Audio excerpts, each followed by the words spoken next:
Thanks so much for giving me this opportunity. No problemo. We all got a leg up somewhere along the line. So, this is TV format development. You'll be expected to do whatever. Make tea, go out for coffees, photocopying. Brilliant. This is brilliant. And just through here, we've got the mine shaft. So you'll basically be dividing your time between helping out the programme development team and digging for coal in the mine. Wow. I didn't know you did coal. Oh, yeah. Always done coal. Everyone needs coal. Coal's something you can rely on. Coal doesn't turn round and suddenly tell you that Dick and Dom aren't very BBC Three. Right. Now, you'll need these. The blackberries in case anyone needs a latte or something urgently so you can come straight up. And the canaries to tell you if the mine's filling up with poisonous gas. Because if it is, it'll start to die. Right. OK. I mean, I'm not, This is... Obviously, I really want this job. It's just... Look, this is TV. Yeah? Maybe one day, in a few years' time, you'll be researching on any dream will do. But before that, there's a hell of a lot of mining to get through. Oh, he's off his food. It's the Helivets! Molly dogs or mama's heads. Here they come, the Helivets. We're the Helivets! Where's the pet in peril? And who's the concerned owner? I am. Don't worry, little girl. We'll soon have your gerbil scampering hither and thither about his cage again. It's dead. Rolling around in his sand bath. It's dead. Chewing up an empty bog roll. It's stiff and smelly. We can save him. We can't. Come on. We're the Helivets.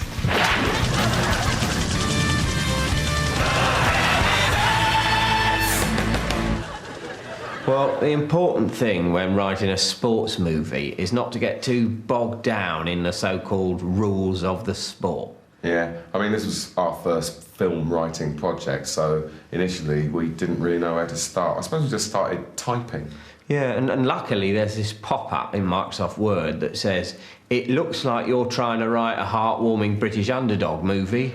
Would you like some help?" And then you just have to enter the character names and the context. So we put Wimbledon, but then it popped up, there is already a heartwarming British underdog movie called Wimbledon. Are you sure you want to replace it?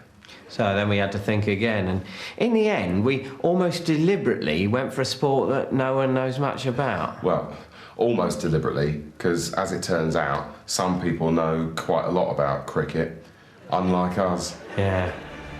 In a time past hope, in a world gone to crap, one man had an idea. Here, look, lads, look what I've found. Calm down, Arthur. There's no point getting excited about anything. The steel mine's closed and we're on the scrappy. It's official. No, but look.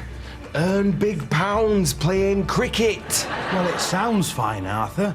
But cricket, here in Yorkshire, don't talk soft. Did I hear someone say cricket?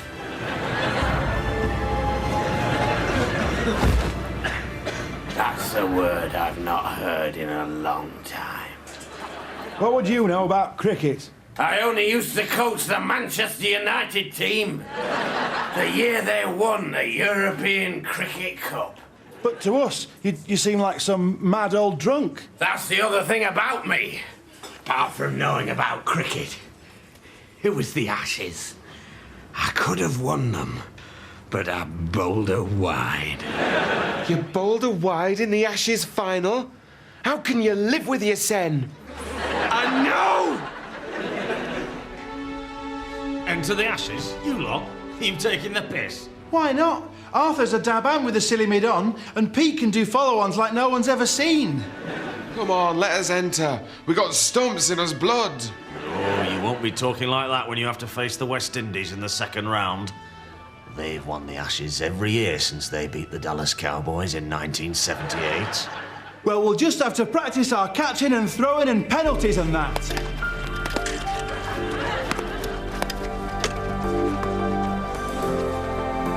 Run! 10! 10! Come on! on, lads! You've got to back more! But the bat! It's so narrow, it's perverse!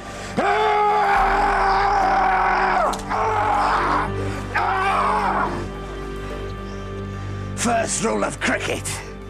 Never call the bat narrow. What the bat is very, very wide and very, very short. Wow!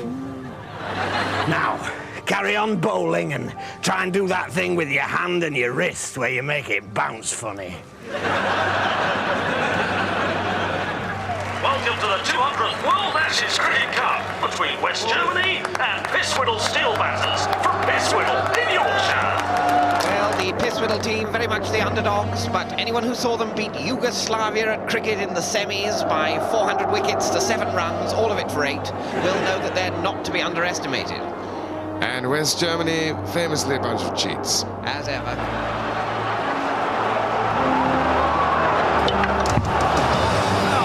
What are you doing?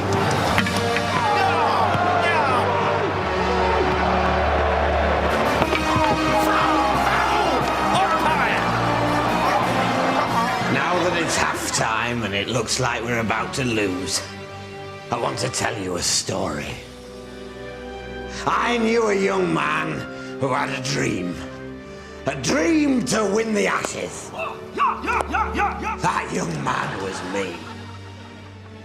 But he bowled her wide and became a that is, I bowled her wide and became a drunk.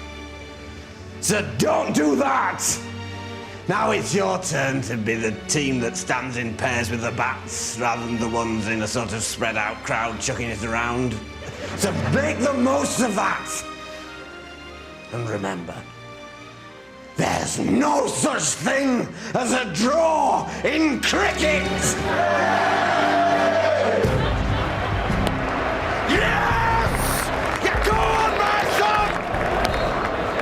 These Pisswhiddle boys really can cricket. What a run. This summer, from the location manager of Billy Elliot and the catering staff who brought you the full Monty. Yes! Remember what I taught you! No, not that! I was wrong! Featuring someone who was very nearly in Brassed Off, comes a film to touch the child in all of us, but not in that way. They're bringing urns and sandwiches onto the pitch. They think it's tea. It is now.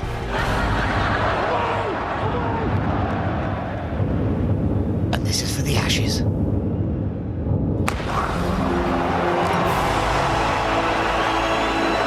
can't believe they've done it. They've actually done it.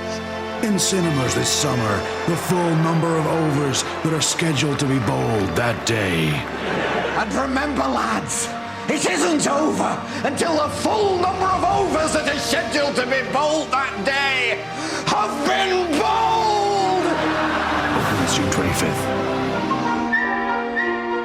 Which has all been restored to how we think it would have looked when the rooms were originally laid out in the 18th century. Just a sec. I found it.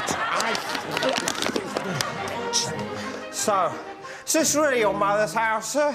Dear Mama, I keep telling her to get Sky Plus. And this room is still known as the Hanover bedroom, as it is believed that George II stayed here not long after his accession. And I believe still remained a friend of the family for some time after. Excuse me, what the hell do you think you're doing? Security! Tell Mama I won't be dining tonight. You two out. We're not having sex! We're not having sex! I shall report you to my mother. Lady House. Danger! I think my nemesis has corrupted even my beloved mother.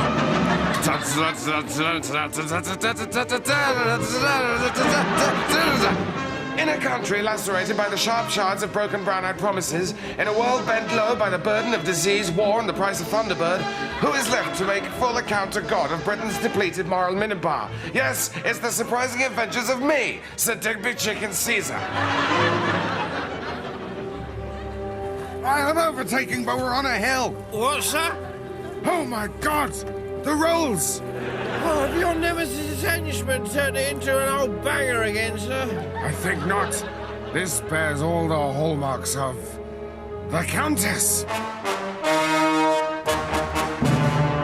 Countess, we meet again. He's got germs! This is my valet and handyman Ginger, a good man in a crisis. Thank you, sir. Just to say, if I get any more sober, my dead kidney will start to throb again. He's got germs! If I may. He's got germs! Now, Countess, tell me, are you... give that to me. He's got germs! Are you in league with my nemesis? There's a soggy pack of Rothmans in that bag. You are! He's got germs! Ginger, beat the crap out of her. I'm sorry, Countess. I'm going to have to confiscate your jewels. You forced it upon yourself. How will I break the unholy alliance between the Countess and my nemesis? How will I tell friend from foe if not by asking them for a quid and then pushing them over? Is it true that if you sneak into the London Eye, they'll let you sleep there? Find out next week in The Surprising Adventures of Sir Digby Chicken Caesar. This one's just full of dog shit, sir.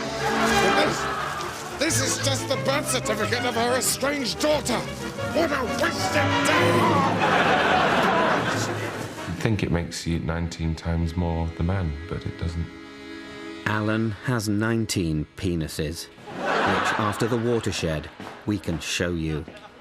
Come on, that's got to be worth a look. I mean, to start with, you just think it's normal. You think everyone's got 19 penises. Continuing our People Who've Grown into Spectacularly the Wrong Shape season, you get the chance to have a good old stare without feeling guilty. That's The Man Who Had So Many Penises He Was Worth Making a Television Programme About later tonight.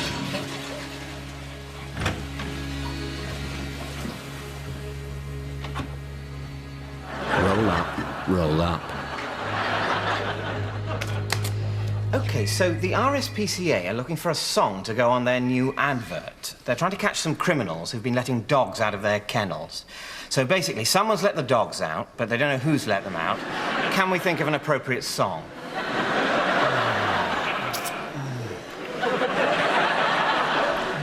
How about Freedom by George Michael? By the Rivers of Babylon? What we need is something to really punch home the idea that these dogs are being let out onto the streets with nowhere to go and nothing to eat. Who let the dogs out? They don't know. That's why they're putting out the advert. Look at it this way. What would I choose if you'd let the dogs out? If who'd let the dogs out? You, if you'd let the dogs out. Please release me. Let's leave that one and come back to it. Maybe this one will be easier. It's for a TV station. They're looking for a song to advertise the film Roxanne. You know, the Steve Martin film, Roxanne? No, I'm struggling. Can you give us something more to go on? It's on a Monday night. Blue Monday? Oh, I like the Monday bit. Roxanne? Yes, the film Roxanne with Daryl Hannah. By the Rivers of Babylon? Well, let's revisit that one after lunch. OK, this last one is for a documentary. Michael Palin is going to be trekking along the rivers near where the Babylonians once lived. Anyone? By the Rivers of Babylon? That's right. He's going to be looking at civilizations from that area. Nothing immediately jumps to mind.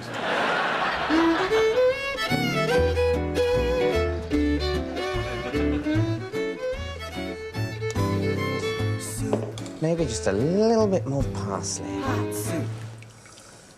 Perfect. That smells amazing. You've really turned this place around over the last few months, Chris. You've certainly got the magic touch when it comes to soup. Well, Alan, what can I say? Just makes a lovely change from working in robotics. Yeah, I bet. Oh, here, I want you to try something. Taste one. Oh, my God. It's soup. That's right. Solid soup. Soup you can hold in your hand. Chris, you're a genius. Thanks. Go on, take an hour off. Get back for the lunchtime rush. Thanks, boss. Bean soup, chicken soup, soup with macaroni, cream of broccoli, minestrone, potato soup, tomato soup, chutney with clams. Hey, that's my iPod and copy of Perfume by Patrick Suskind. Oh!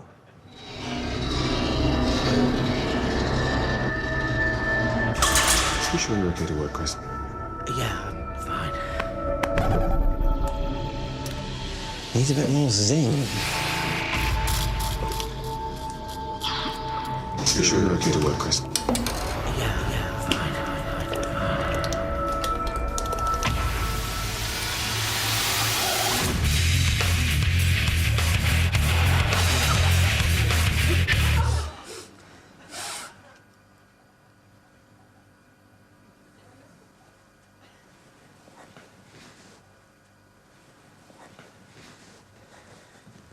What the hell happened, Chris? I don't know. Bad day. I'll be fine tomorrow. You can't smell anymore, can you? What? Ever since that guy hit you, you can't smell your hand in front of your face. Don't be ridiculous. I can smell perfectly. I can smell that clove of garlic down there. Where? Just down here. Yes. I knew I could smell garlic. I see.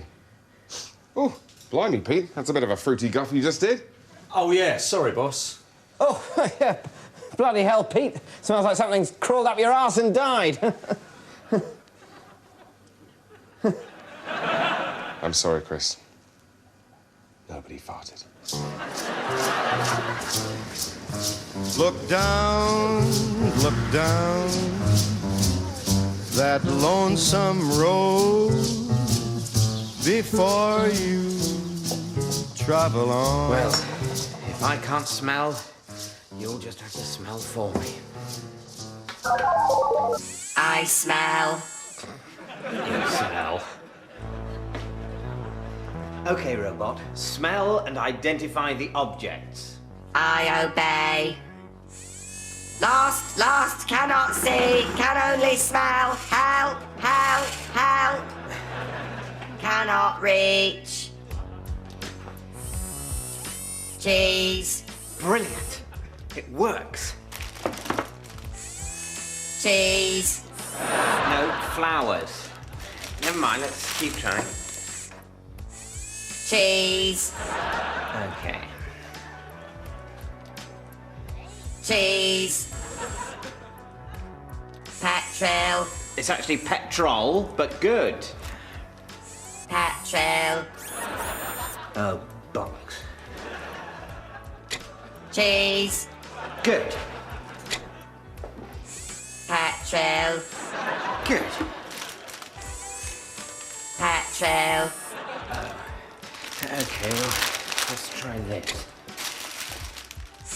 Cheese. Well, I suppose that'll have to do.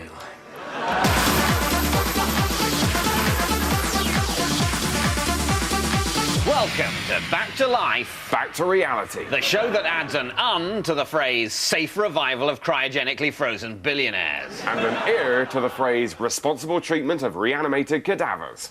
When cryogenics company Frozen Stiff underwent liquidation earlier this year, we became the first TV show ever to own some frozen people to make telly fun for you. That's right, we literally own their asses. When these boys were frozen back in the 40s... That's pre-Hollyoaks, history fans. They expected to be defrosted carefully and when it was appropriate to do so. We haven't got time for that. We've got a TV show to make. Let's have a look at what these boys have been up to after being warmed up a bit and fiddled about with by the production team to make them work. In Back to Life, Back to Reality.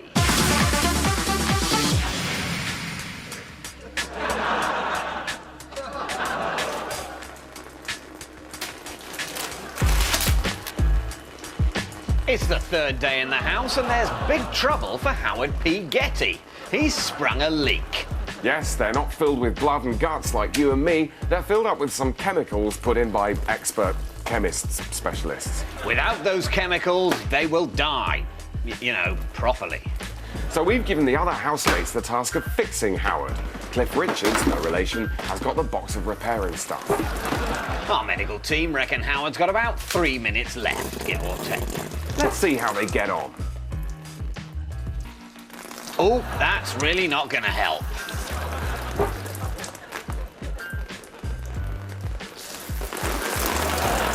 Professor von Strausenberg there has been distracted by a CD. He's just got no idea what it is. And look at that. It seems as if a couple of the prof's fingers have actually dropped off. Bolt there, doing his best, but when you're only ahead, you can't be much more than an ideas man. So he's just chewing a starburst there. Being from the 40s, that's probably his very first starburst. Do you remember your first starburst? Why not text in about that? Might as well. Looks like time is running out for poor old Howard.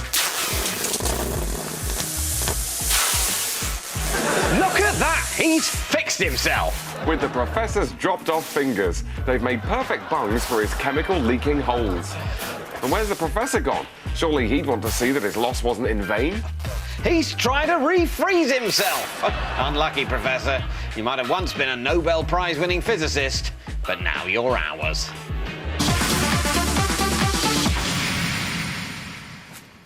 Morning, horse. Lovely day. Sorry about yesterday. I know things got a bit... well, I think we were both. Anyway, onwards and upwards. Let's... where did we get up to? Right. Je m'appelle Horse. Je m'appelle Horse. Okay, so after me. Je... Come on, I know it's early. Je m'appelle Horse. You're not even trying, are you? You're not even trying. And this is why I get a little bit, you know, just... Je. Will you just at least make an effort, you long-faced sack of shit? God, it's like pulling teeth with you. You just don't care, do you? You don't care at all. All the effort I put in. Right, forget it. That's fine. You just carry on feeding your face. Don't worry about me. No one else makes me like this. Pig doesn't give me this bollocks.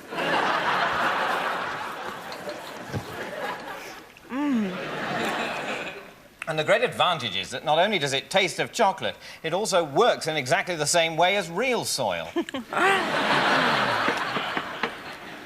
Now, I have to admit to being a little bit nervous about this next item because the guy we're going to be talking to is, let me tell you, absolutely bonkers. I thought he was on at the end. What? The guy who was sectioned. Oh, yeah, he is. I'm talking about the comedian. Oh, right. I was getting confused because later on we have got a real schizo on. But no, our next guest is crazy in a different and less harrowing way. But before we meet him, let's see a clip of his new show, Two Sugars, s'il vous plaît. Well, it's been a really tough day, and I'm beginning to wonder if that whole drunken bet was a good idea after all. I mean, making a cup of tea for everyone in Belgium. What was I thinking? Monsieur... no, monsieur. Monsieur, a tasse de tea? Oh, I haven't even looked up the French word for tea. I'm so crazy. Why did I get myself into these heartwarming scrapes? Making a cup of tea for everyone in Belgium. Crazy idea. I know. Where did that all spring from? Well, this is all actually Ricky Gervais's fault. Damn you, Gervais. I call him Ricky. I know him. No, what it was I was at a party with Ricky Gervais, who did The Office and Extras, and he was talking to me, which I'm quite used to. And a certain amount of drink had been taken. I expect you mean a lot. Yeah, that's what I kind of did that joke. And I said, and, you know, God knows where I get these things from, I bet I could make a cup of tea for everyone in Belgium. And Ricky said, why? So obviously that was a challenge I couldn't ignore. Priceless, because, of course, this isn't the first drunken bet from a famous person you've got yourself mixed up in, is it? No. Just looking at all your books and DVDs, there's Crossing Africa in a Carrier Bag, Building a Cathedral out of ham, Licking Hillary Clinton's face. I mean, my problem is I just keep having these crazy-sounding but endearingly adolescent ideas, and then I'm forced to write shows and books and make TV programmes about them. I mean, sometimes I wish that I could just have the crazy bet without it furthering my career in any way, but of course, no one will let me. Not least your flatmates, I should imagine, because they all have a tendency to get involved in drunken bets and then publish books about them as well, don't they? Afraid so, yeah. It did get a bit crowded back in the flat when Steve was setting up the merchant bank in the Bath and Pete was using camels instead of the tube for a year, and I invited everyone with the same birthday to come and live with me. Oh, dear. And then we had to find somewhere to put all the money.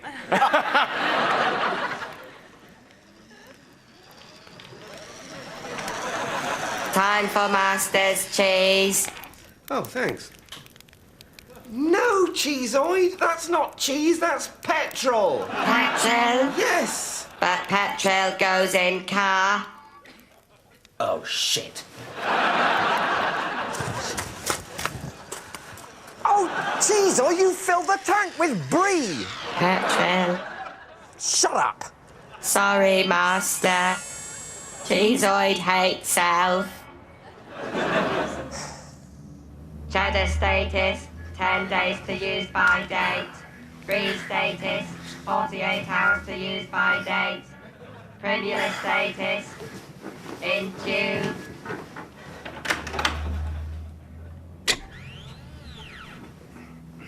Petrol status, 4.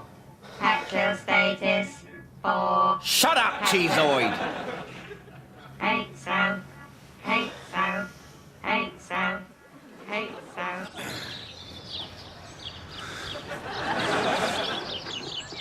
Cheeseoid. Cheeseoid? Cheeseoid kills self.